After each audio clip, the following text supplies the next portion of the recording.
All right, let's go through these. There are a bunch of these that have a sort of similar theme, so I'll just throw out the theme for discussion.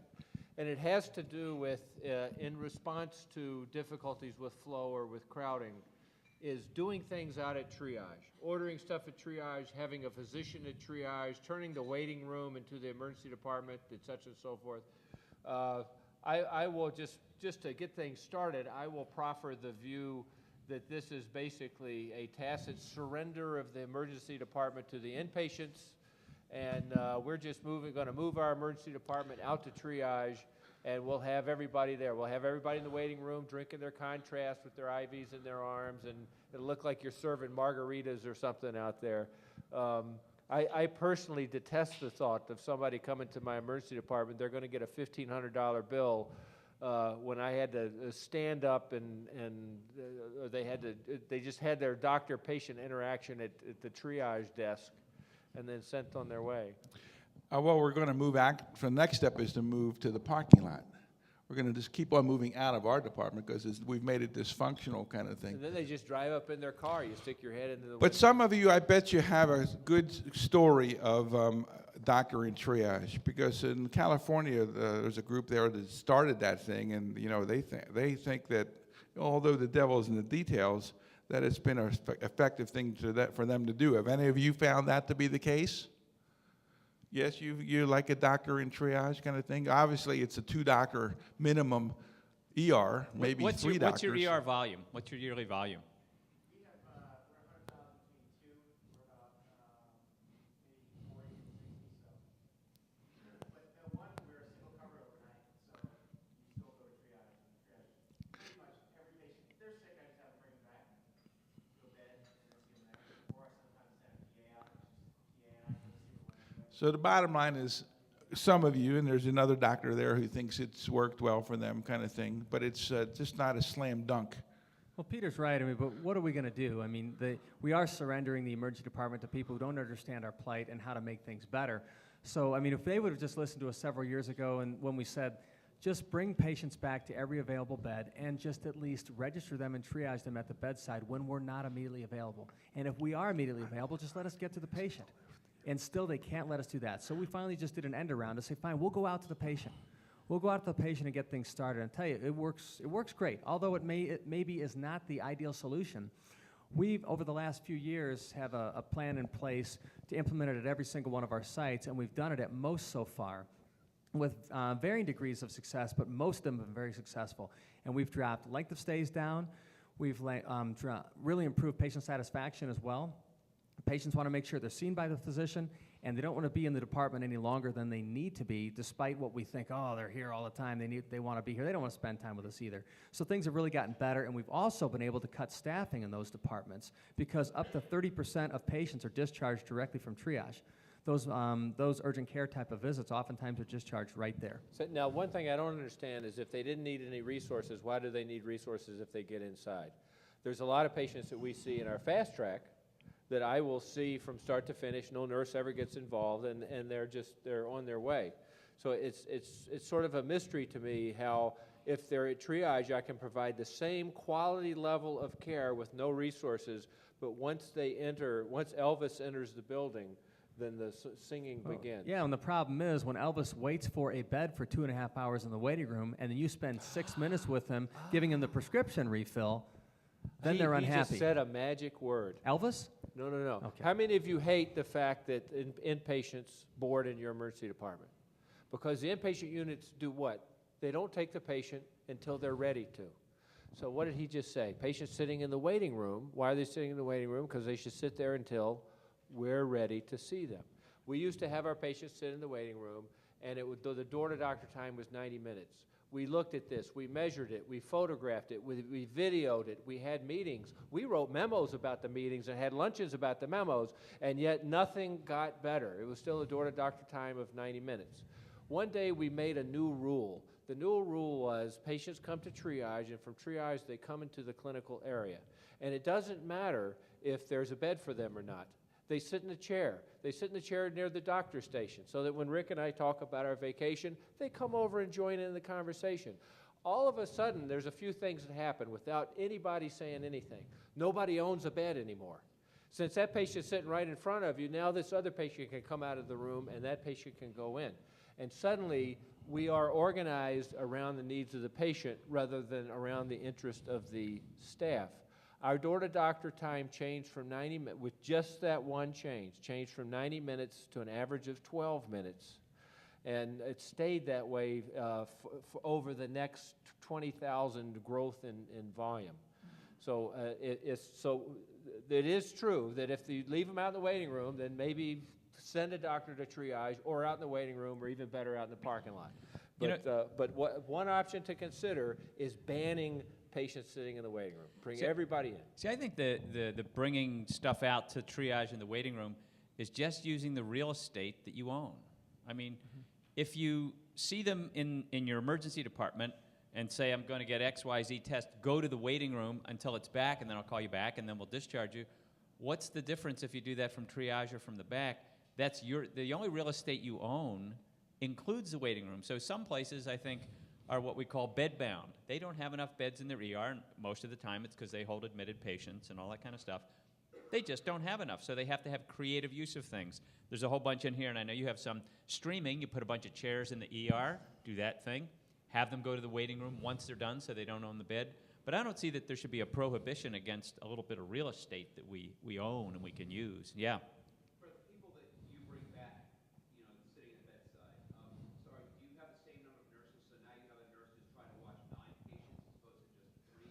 Those patients were unwatched in the waiting room.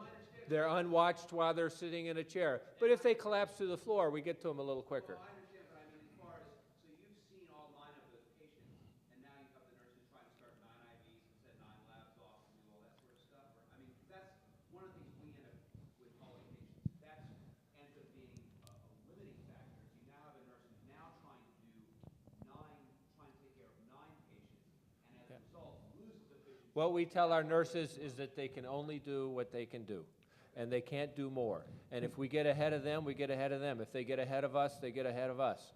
The important thing is not make people feel bad about it. And those patients sitting, waiting to get into rooms are not owned by any nurse. If I need to do something with a specific patient, I'll ask our charge nurse, say that this person needs to be prioritized ahead of everybody else. We need to get them in a room and do something. So it does allow you the opportunity to re-triage and all that sort of stuff.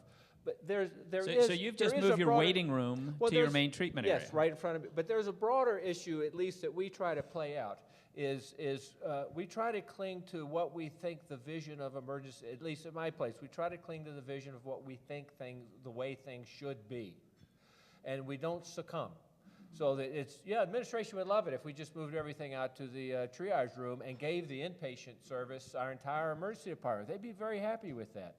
But we've sold them on a belief that that's not the way to provide care. And so it pushes the system to do things in a different way than if you just simply surrender. So I think there are good practical arguments for doing this, for just having 3 doctors out of triage and 1 cot. Don't change the sheets, and just let everybody get on them. And we can do it that way, and it will work. Other comments? Other people had their hands up on that one. Yeah. With us, docs and triage, it does 3 things. We did a bunch of things in sort of Congress with that. We found that people were being asked the same history 7 times. If you go to the normal ER. So now a nurse in quick look registers any patient who has been there before. Just gets their name and their complaint. They pop up on the computer. They're registered. She gets a pulse ox and their heart rate, and then sends them to a doctor and a nurse at the same time to get the entire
You're talking to the guru of Dr. Hallway is right here. You know, he can sign the autographs.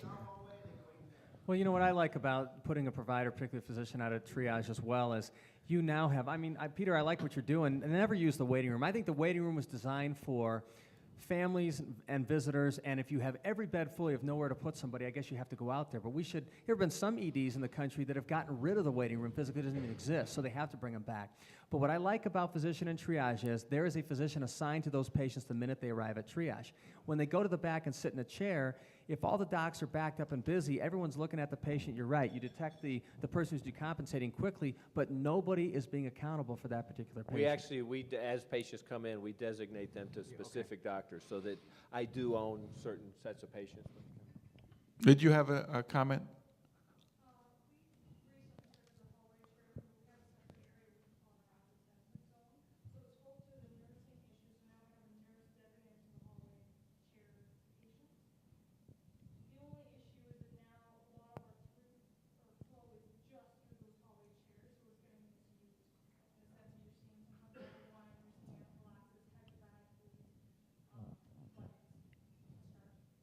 I think one of the recurring concepts here is patients don't own their beds.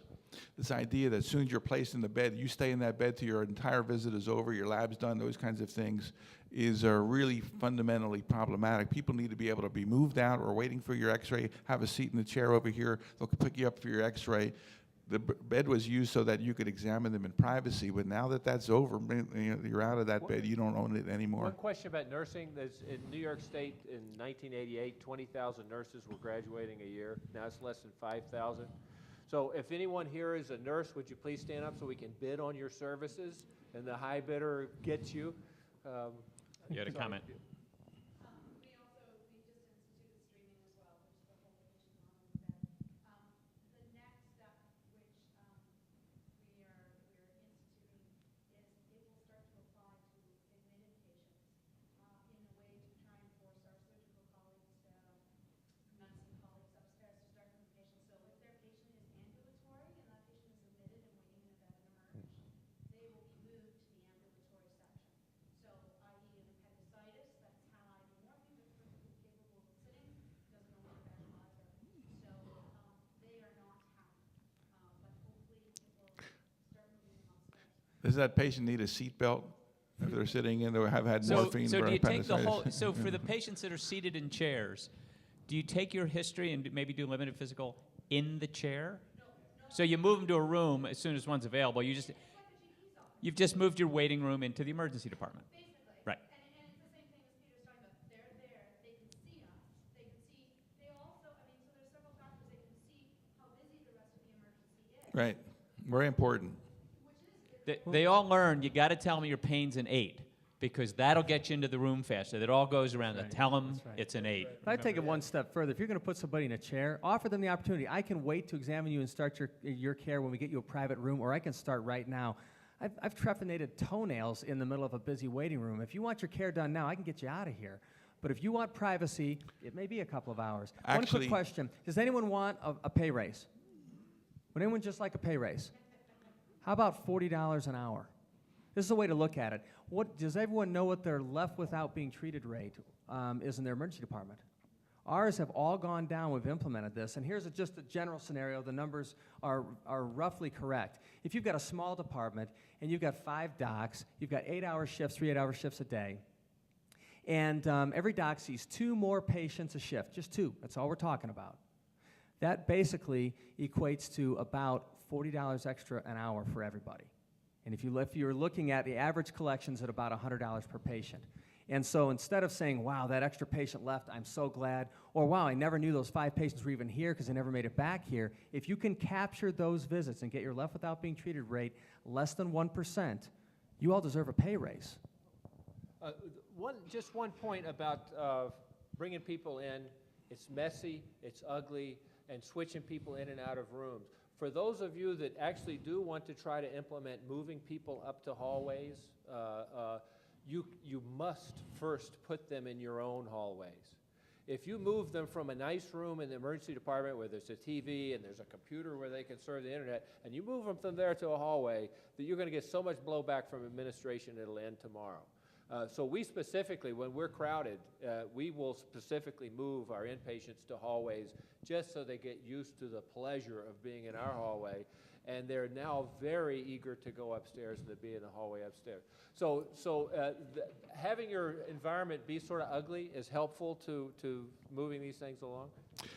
Here's the list. Bedside registration, well, that's a given. Satellite lab, that's a great idea if you can get people to buy into that. Rick, one thing about bedside registration is there's some literature that it fails, it doesn't work, and this is why it doesn't work, is because bedside registration is done only until the beds are filled, and then registration happens outside, so it becomes self-defeating. So bedside registration really means triage and then patients come in. Otherwise, you only do bedside registration on your first 3 patients, and then you're done. I love this one. Computer medication ordering problem. 2 or 3 times a shift, especially if I'm busy, I order IV meds in the left ear or topically, clicking on the drop-down menu. This is computer order entry, they making work? mistakes. I thought that's pretty good. If it was antibiotics for upper respiratory infections, that's probably a good thing to do. And we talked about those technology issues with the Joint Commission discussion as well. About a third of those adverse drug events are technology related. And we've seen that with multiple sites that we've been forced to use physician order entry and EMRs when we've not really wanted to. And these are some of the problems with it. Sometimes the screens jump, sometimes the doc clicks on something they didn't realize they did. And more times than not, an unseasoned nurse will just go ahead and deliver the order. And the doc may How not many even know. here, somebody just mentioned about they get just if they've been there before, they get their name and their chief complaint and they move on. How many others have skinnied down what you actually need to collect at triage? You know, husband's work phone number, you know, have you changed your religious preference? You know, all that kind of stuff. I know there's one local hospital, they just say, you've been here before? Yeah? We'll call you at home afterwards, find out if anything changed. We just They're in the system. Talk about progress. We used to have a paper system for triage. Now we have a computerized system. So now we have replaced a system which was rapid, information-rich, and easy to retrieve with a system which is slow, therefore we collect less information, and it's more difficult to retrieve if you want to look at a bunch of people at once.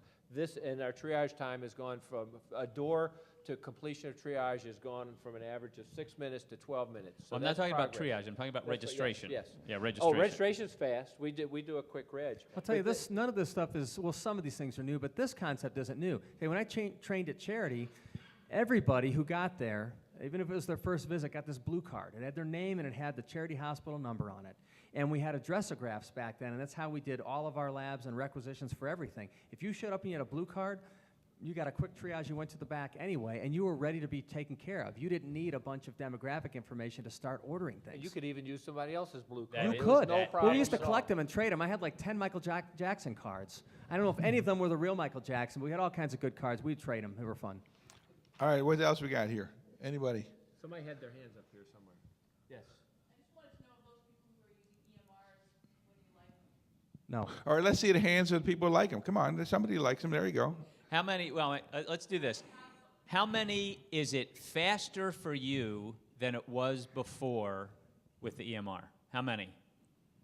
And then of those, how many are the ones who actually do the input into the EMR? Okay, still that. Because I asked this one other one, they said, oh, it's so much better, it's so much faster. I said, do you do the input? They said, no, I have my PA do that. So, but in any event, how many here have an EMR that has slowed them down? Yeah. And the rest of you don't have, the rest are either neutral or you don't have an EMR? When there are global decisions made without any evidence, this is it's a religion. It really is. It's really. A certain percent of people believe that they're angels, and a certain percent of people believe that the electronic medical record is the solution to everything. Right now, it's a religious belief. It's not a fact-based sort of thing. The two of you in the back who like your EMRs, which one are you using? FirstNet, you mean Cerner FirstNet? Holy Heard a lot of mackerel. bad things about that. Yeah, Really have. somebody made a comment in here about Cerner slowed them down tremendously. I'll tell you, at every site that I'm aware of, or multiple sites that we've implemented them, we've been able to collect, the hospital's been able to collect great data. So that's a valuable thing if you can collect great data. But you've got your most highly trained and highly compensated individual doing the data entry, and your operational efficiency and our patients per hour and RVUs per hour usually go right to the bottom, right down the drain, and they don't bounce back. And oftentimes, at least the 2 or 3 occasions I can recall, hospital administration has been willing to pull it out after 6 to 12 months because Doctor, they've lost so much money. You're in favor. What's your view of this thing?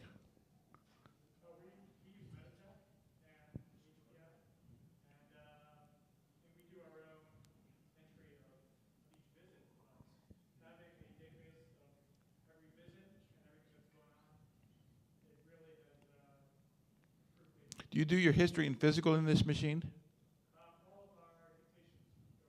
So the fact is you're not using it for generating history and physical. That is the Achilles tendon of this whole operation. You can do computer order entry, but as soon as you get asked to do a history and physical, it becomes more difficult. Are you using this for history and physical? Let me just understand it. So you dictate your history and physical, and then that text gets put into this repository system. You don't have to click on bowel sounds, present, normal. Yeah, Yeah, that's a fundamental distinction. Right. Somebody back here? Out of Chicago. Now you're talking. So you've basically end run the computer system by hiring another soul to enter the data for you. But I say, as much as I'm concerned about the time I have to spend with this sort of crap, I'm far more concerned with the nursing time. You know, typing in vital signs and then typing in a note and all this sort of stuff. That's option 1. Option 2, which I think is in many ways very dangerous, is having templated charts.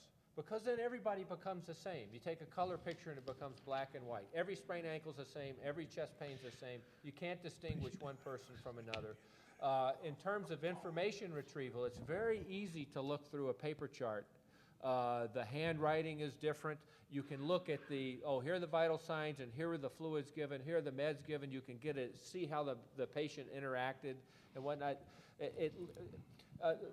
Computers, I think, are still at the status where I would describe them as being data rich without being information rich. That you have to crawl through a whole bunch of data to get to the information you're looking for. When we get records that we call for our other hospitals to send records, and you get these 5- and 6-page printouts, and it goes chronologically with, the blood pressure, and then the exact person who did it at the right time, and then they have the domestic violence screening next, and then they passed out next, and then the name and the initials. And you can't figure out what went on with them unless you spend a lot of time dissecting that.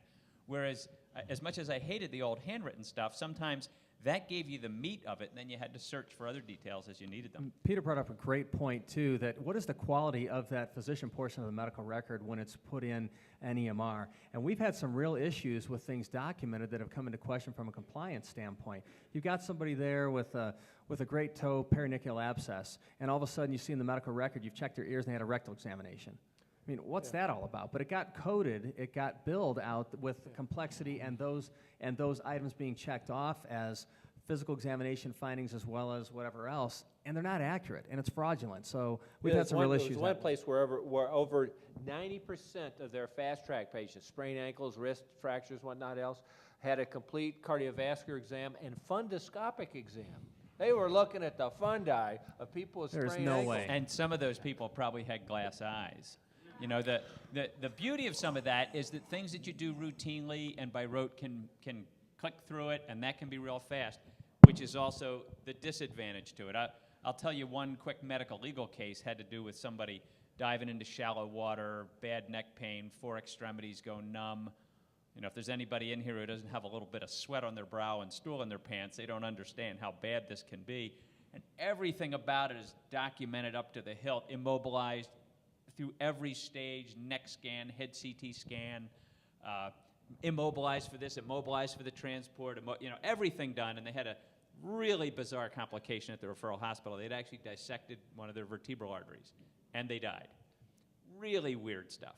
So now they go back to the first hospital trying to look at something about this, and on the trauma checkbox for stuff for this guy was checked normal vaginal exam. I can tell you how much of the deposition of that doctor was spent on, so was this as reliable as the immobilization, which is, what they're trying to get at. So the beauty is that you can do it quickly without thinking sometimes. Somebody mentioned the idea of putting down a chest exam and a ear exam for a finger injury. We did a great study, looked at papers documenting people had extremity injuries or isolated other kind of problems that would never need a systematic review of chest. And they looked at these residents, and these residents were putting down chest exams and belly exams and lung exams and heart exams and neurologic exams for totally irrelevant kind of issues in terms of I twisted my knee. And they said this was, they considered this, when they asked them, why'd you do this? It's got irrelevant. They said it was good medicine. And so the idea is that now they're creating a larger than life record. Now they got a level 4 out of a level 3 kind of thing, but it wasn't indicated. They're coming out of their training saying, this is called good medicine. I'm checking you over kind of thing. Well, at least if they do it and they document it, it's not fraudulent. I mean, from my perspective, I do listen to everybody's heart and lungs. It's part of the show that we do with patients. Yeah, you're there for an ankle sprain, but I'm going to screen you. I'm going to listen to your heart and lungs. I'm going to examine you. You know that I was in the room. You know I examined you. And it takes but a couple of seconds. No, you're going to do every single exam, or you're going to do vaginal exams on male patients. No, you're not going to go to that extent. But you can do have do fun some too. You can exam. be listening to the Comment. heart and go, oh my God. Comment. So you actually get them in a room, private room, for a sprained ankle. Get them to take their clothes off so you can see their heart and lungs. I mean, that would take ages. I don't think you have to be undressed to do that. Maybe that's the way you do all your exams now. You don't have to do a good one. This is part of this show. Yes, 2 lungs. You're breathing good. Heart You listen beats to every once in a while. inspiration Good. on one side, expiration on the other, and in between the two, you all know about Pod's Point. Pod's Point is right here where the orthopod can listen to the heart, lung, and abdomen all in one with one stethoscope.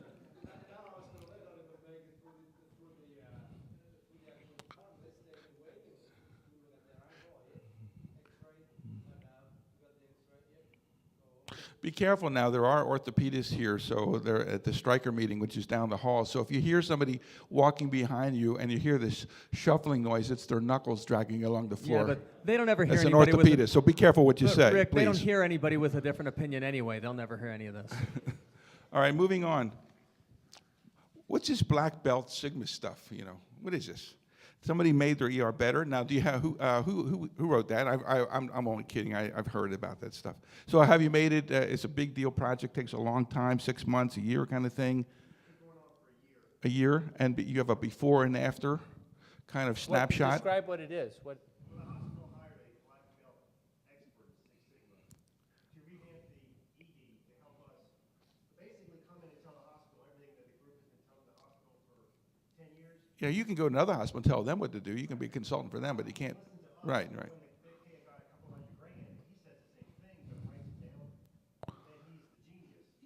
So he basically has worked with the ED doctors, because I'm on this committee with him, a couple of ED doctors. And what we've done is redesign the whole process, and it incorporates lots of what people have talked about. Patient does not own the room. You might come in, see me with a nurse at the same time as the tech. You don't get 7 questions about your allergies. I want to do an exam, I do it right then with the tech or the nurse. Then you go to X-ray, you get your lab work. You wait in another room. The room is open for the next person to come in. The throughput times are down, satisfaction goes up, overall length of stay goes down. But that's not for the main side. This sort of revamps minor care, urgent care.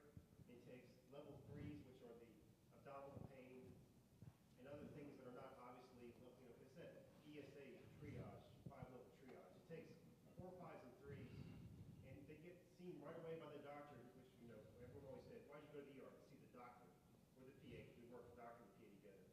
And it fixes a lot of these issues, and the times are better. When they collect the data, it works. So we've done all these trials, and they're doing one next week. We're doing a 3-day trial. We'll start it sometime this spring or summer. But it does work. It addresses all these issues that we're all stuck with, and it gets administration off our back because they get pissed off when the satisfaction scores go down. I'm curious, did your consultant also use the lean principles as well, or just Six Sigma? Lean, Okay. black belt. I mean, for everybody else, Six Sigma, I mean, there's zero tolerance for defects. That's it in a nutshell. But it doesn't talk about operational efficiency. Adding the lean principles, it started out with Toyota, is really saying, okay, let's do it better, but let's do it efficiently also. And if you do one without the other, it's not quite as effective. You know, we're in Michigan, and we had Chrysler come in with the rapid redesign to show us how to redesign That sounds our promising. emergency That's department. great, yeah. I don't think they're in that business anymore. I have one question about all this stuff, about Six Sigma and whatever else. To me, I can sort of look at my environment and assess where the efficiencies and inefficiencies are and steps that need to change, things where we do things in series instead of parallel, things where we repeat things when they only need to do them once, and we can focus on them. But superimposed on that is this whole management consultant, what I consider sort of BS, where you're the Six Sigma consultant, and you're the Chrysler consultant, and you're the black belt consultant. Do you actually find that these things really? No, but like he says, the hospital buys it when they so tell many them. times we have absolutely, that's our experience.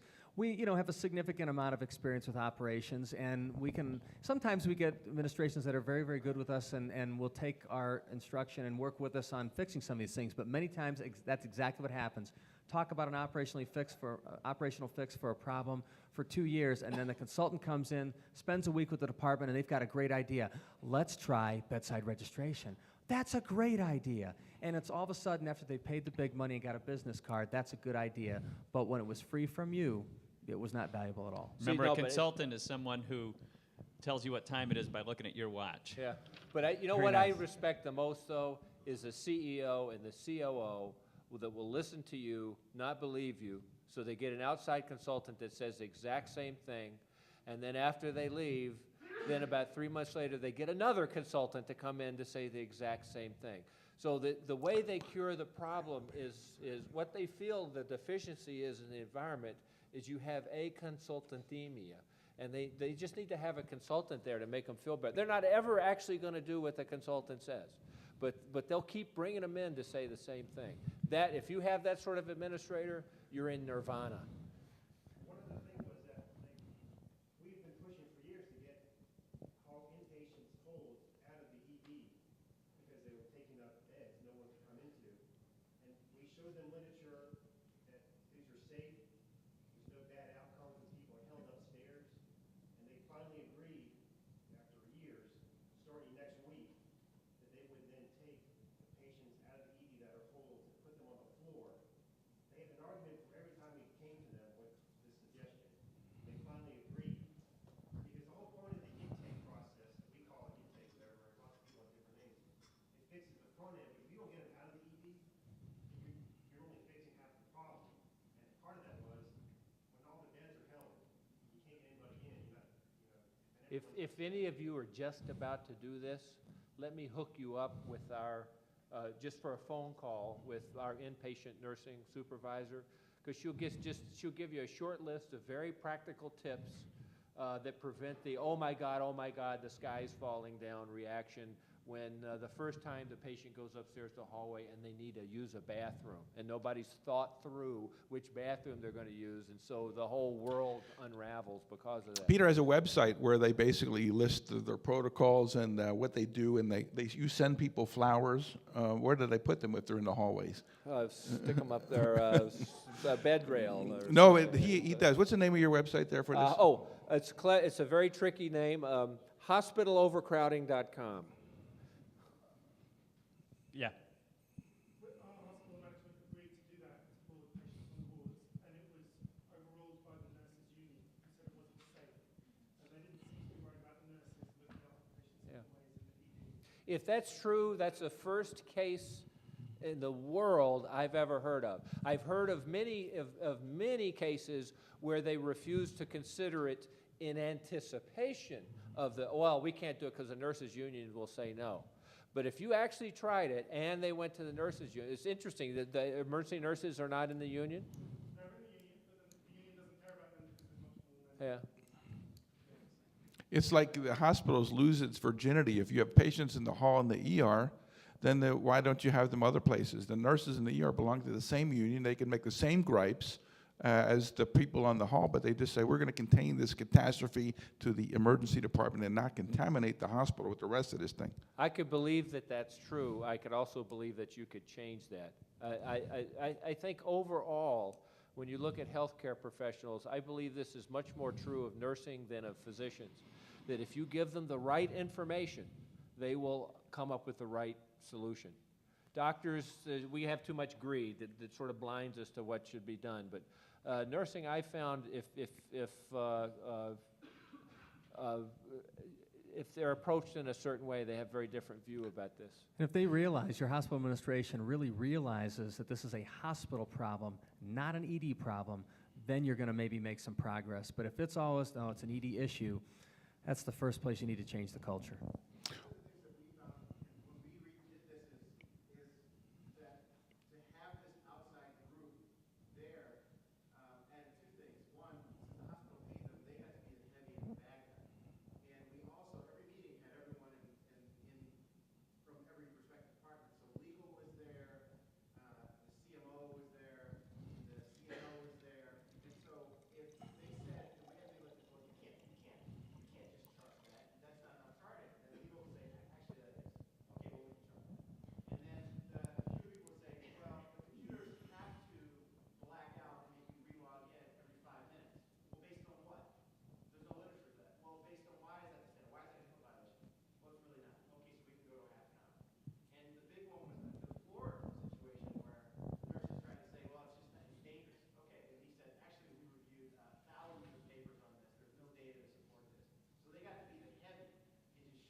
One of the things you can get from this website, if you need it, because there's always this statement about anything that's different that you want me to do is unsafe. It's just unsafe, and they can categorically dismiss it. So I constructed over the years. I tried to grab literature from everywhere on medication errors, on mortality rates, whatever else related to crowding in the emergency department. So there's now a really clearly defined literature on the hazards of boarding and crowding in the emergency department. And there is also a growing literature on the safety of this alternative, so that people are not allowed to just come in and talk out one end or the other, that you can have some defining literature to support your point of view. Although, you know, with the underlying theme here is kind of like a we they. Why don't they understand? And yet it would seem that those of us who work in the emergency department and the hospital administration would be in sync in terms of we'd like to see as many patients as possible. We want to get them in and out as quickly as possible. We want to make them happy customers. We want to have them come back. And all of those things we should be in sync with them, they should be in sync with us, and yet we seem to have this tension between why won't they understand? Why don't they bring us more people, more staff? Why don't they do all of these things?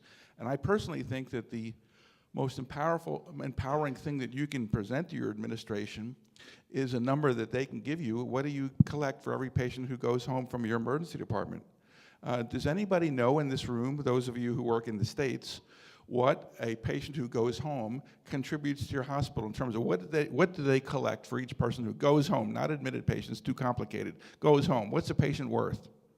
You got to give me your number, because if you don't give me your number, you don't have any power to say, we want more, we want to do it faster, we want to do it better. Because now, if you don't know the number, you're basically acting as if you're doing them a favor. Can't you see we're busy? You sit in the waiting room, we'll get to you when you can.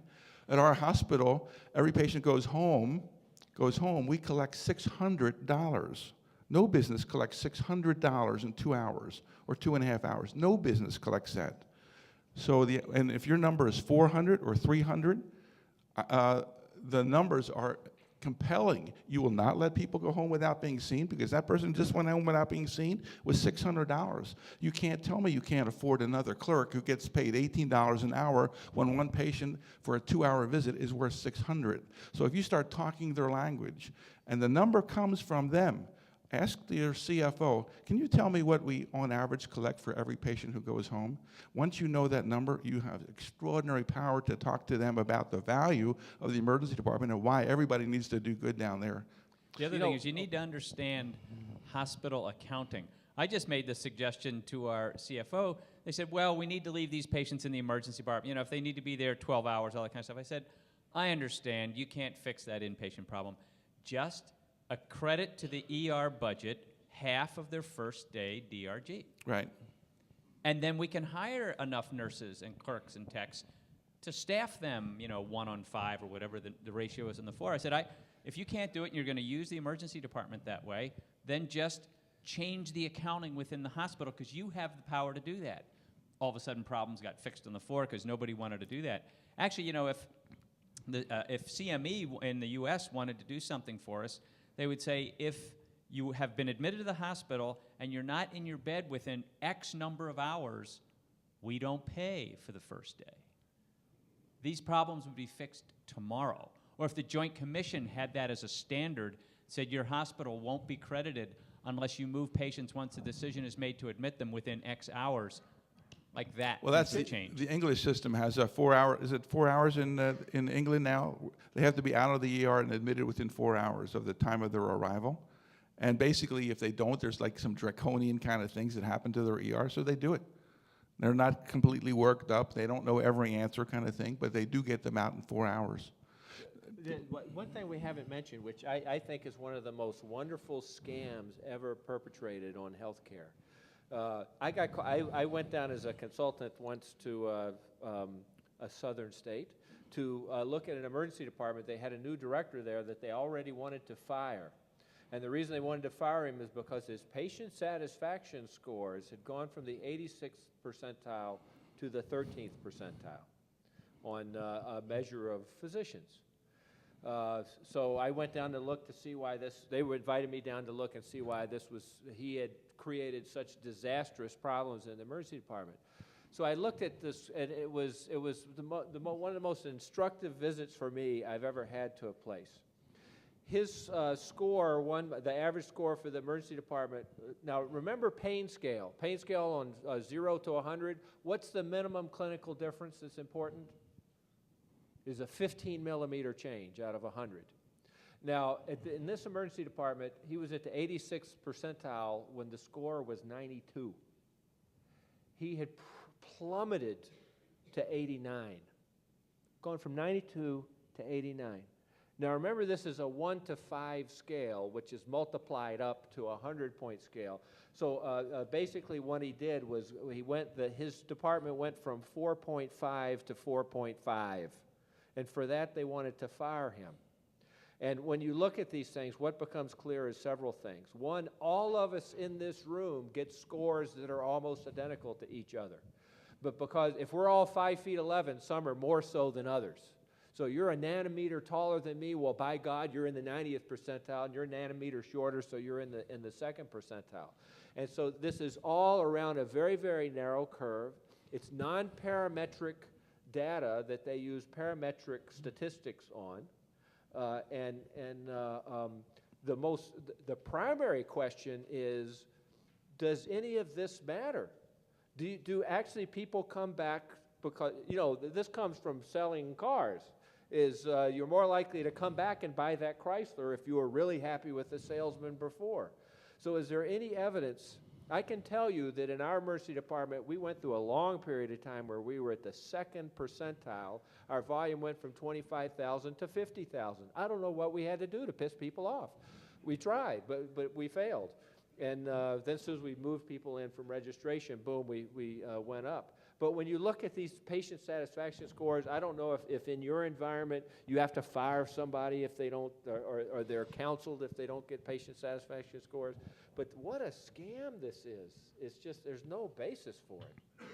I don't know. We look at it as a core competency. I mean, patients, they're really not qualified to judge the medical care we provide. I think we can all agree on that. But they are very well qualified to judge whether you cared or not, whether you spent time with them, and whether they really were satisfied with that visit. So is it the best bench research out there? Absolutely not. But, you know, as an emergency physician, prolonging your career, one thing that can do that for you is gratification from the patients who you take care of. It's very nice if you know the patients like what you're doing and they give you that feedback back to you. And then the risk management benefits are fairly well documented in the legal literature and a little bit in the medical literature as well, that if patients like you, they're much less likely to sue you, and that is very true. But the worst score that's in the country is very good. It's a 4. I mean, that's the worst. I mean, you'll average in some terrible scores, but a emergency department, the second percentile is averaging about 77 to 80. We've seen scores lower than that. And if you look at Press Ganey alone, that's the vendor we deal with, but there are others out there. And you look at like hospitals and different distributions. No, there are some that are. You are exactly right. I will say that the raw scores are very tight. So very small changes in the raw score will dramatically change your percentile ranking. That is true. But there are some hospitals that significantly need help. And I tell you, having dealt with this for about 10 years at this point, it is relatively valid. I know, I'm not surprised at all when I see somebody with a lower score, I see somebody with a higher score. I'm not surprised at all when somebody is going through a life event like a divorce or an illness in the family and their scores drop. We have looked at this and refuted all the issues with it, and it does seem to correlate with clinical practice. Comment, yeah.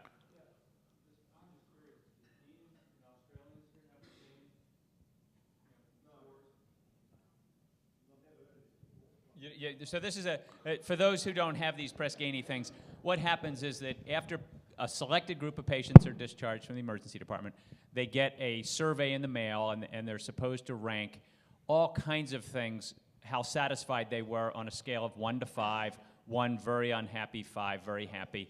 And it's... What's that? Well, we've been telling... You would get ones. Yes. We've been telling you all week about weird things we do here, No, it's not a joke. This People lose contracts over this number. Oh, absolutely. The hospital, actually, so our ER is in the 98th and 99th percentile in the country for like things. And we've told them never survey again because we can't possibly ever look that good. But so what they do, the reason he mentioned about this non-parametric statistic stuff, so they'll ask it, were they respecting your privacy? Did they care about your pain? All that kind of stuff. And they give these numbers, and then they average them. And when you do an average of things, you've assumed that the difference between 2 and 3 is the same as the difference between 4 and 5. And the statisticians will tell you you can't do that on a Likert scale with 5 points on it. It has to be at least 7. But Press Ganey, they can get away with this. They sell this service to hospitals. It's just unbelievable how people believe on this. You're right. It is nuts. And a couple of things you need to do, too. I mean, you can't use a generalized score and apply it to everybody in the ED because everyone will say, well, it wasn't me. And we have physician-specific scores, and we have physician-specific questions. So we have questions specifically directed, was your physician cared about your pain? Did they care about your pain? These type of things. And that's important to know what your impression was about the physician and what about this physician, not just in general about all the EDs or all the docs in your ED. You wonder why we have overcrowding. I think we ought to take your attitude here, just really piss them off, and then we won't have overcrowding anymore. Doesn't work. They keep coming back. Case study of one. Anything else? Any great ideas here? Here's one real quick, an easy one. Our satisfaction score, incidentally, is reduced to, did we give you Dilaudid, yes or no? And then that's it. Happy people. RNs get visual acuities at triage on all patients with eye complaints. Great idea for efficiency. I'll go one step further. This is always amazing to me why anybody gets a visual acuity on a patient with an eye complaint before they apply topical anesthetics. You get the visual acuity, the nurse gets it before you go into the room. The patient was doing this when they're looking at the eye chart, and the very next step for me is, okay, now let's put some tetracaine or alkane in the eye, and can you redo the visual acuity so I can get an accurate one? So if we're going to do this, make sure that they have a standing order to go ahead and apply those topical anesthetics. This doctor says that they have the patient and the family fill out past medical history, family history, social history, tobacco use. They're going to lie about that, alcohol. 10-point review of systems. All of that is done by the patient on a little check sheet. You go to a doctor's office, they give you this thing to check out, fill this thing out in advance kind of thing. There's no reason and they do that. For the person who does that, do they save that sheet as a permanent part of the medical record? They do save that? Yeah. You worry about that, don't you? Yeah, you'd like to basically filter some of that stuff out of there. Right. One suggestion. I was going to say, the people who use Scribes, the way they describe it, the use is they hear the patient's history given to the doctor completely, but what they put into either the computer program or the dictation or whatever is what the doctor has regurgitated back to them. I understand what you're saying is your abdominal pain started a week ago, and at first it was central, and now it's right lower quadrant, and then that's what they write down instead of the patient, you know, and filtering it that way. I would worry about unfiltered stuff becoming a permanent Oh, part yeah, of the medical yeah. record. It's the scribe standing there with you, you do the history, I summarize back to the patient. That's when the scribe writes. Also and this is actually a unique thing, as you're doing the physical exam, I don't know how many of you do the physical exam in silence, so the patient's like, well what is this? But actually, if your eyes look good, your chest sounds clear. I hear a little wheeze over here on the left. Your heart's. Have you ever had a murmur before? I hear a little grade 2 out of 6 murmur, and go through the exam. And as you're telling the patient what you find, the scribe writes it down. Now I tell you.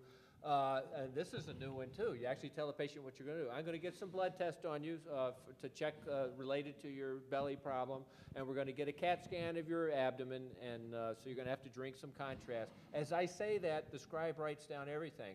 So as I walk out of the room, the only thing I do is just sign the note, and boom, I'm on to the next patient. And that's the way scribes should work.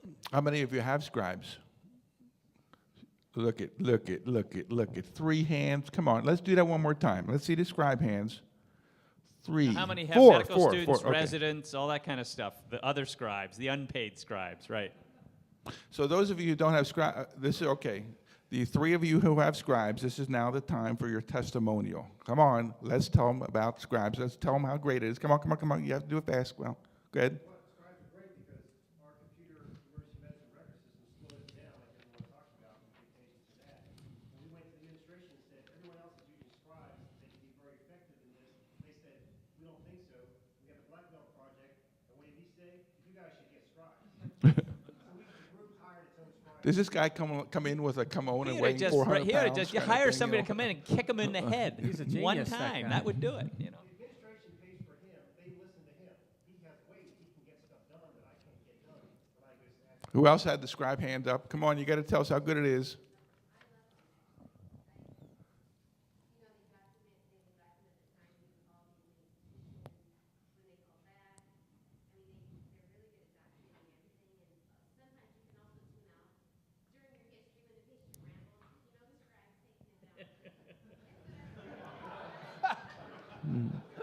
And then there was another one over here. Who's got that? Come on, you got to tell us how great it is. Actually a fan, and I'll tell you why. Because they don't color the chart or the picture of the picture the way I want them to. They're taking out everything that's said.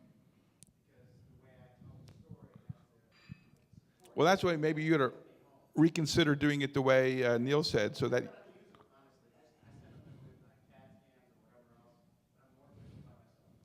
Doctor?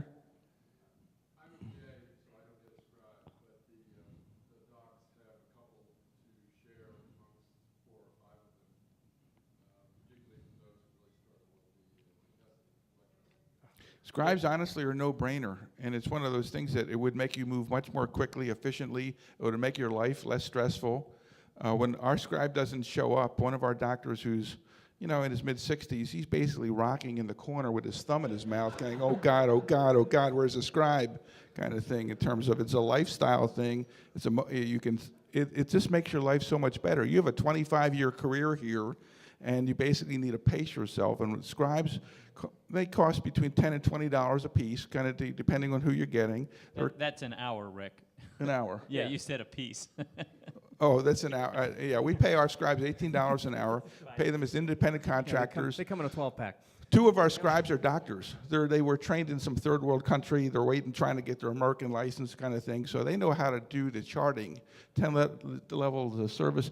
They know how to do the charting better than our doctors do kind of thing. So it's a very cool thing. And I don't understand why more people don't at least give it a try. Well, absolutely. And I got to tell you, things are so complicated, more so now than they were in the past, at least in the U.S. It's harder to do our job than it used to be. And what's the one thing I think that would make things easier for us if we didn't have to do so much of it? It's the paperwork.